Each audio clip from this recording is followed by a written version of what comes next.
আর গরম জিনিস খায়েন না। আর দুপুরে খাওয়ার পর রেস্ট নেন, হালকা কিছু খান, জিকির বেশি বেশি করেন, বিসমিল্লাহির রহমানির রহিম করেন। যে ব্যক্তি বিসমিল্লাহির রহমানির রহিম পড়বে, সূরা ফাতিহা পড়বে, তার সব অসুখ সেরে যাবে, পরীক্ষিত সব অসুখ তার সেরে যাবে।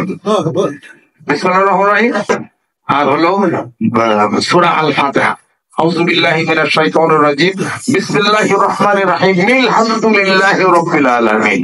এইভাবে আউযু বিল্লাহি মিনাশ শাইতানির রাজিম, বিসমিল্লাহির রহমানির রহিম, আলহামদুলিল্লাহি রাব্বিল আলামিন, আর রহমানির রহিম, মালিকি ইয়াউমিদ্দিন, ইয়্যাকা না'বুদু ওয়া ইয়্যাকা নাস্তাঈন। এরপর ইনশাআল্লাহ তো সব চলে যাবে। বিসমিল্লাহ করে লা হাওলা ওয়া পড়ে, সূরা ফাতিহা পড়ে, এরপরে আয়াতুল কুরসি পড়ে, ওয়ালা ইয়াউযু ওয়ালা আলিয়াযিম তিনবার করে পড়েন, এরপর সূরা নাস পড়েন, সূরা ফালাক পড়েন। ইনশাআল্লাহ তাআলা সুস্থ হয়ে যাবে। নিজের শরীরের মধ্যে খোদা পানির মধ্যে ভুটিয়া নিজেই খান, বেশি বেশি পড়তে থাকেন।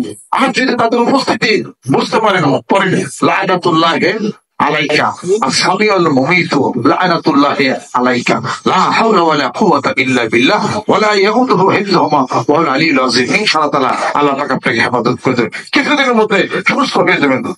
সুবহানাল্লাহ।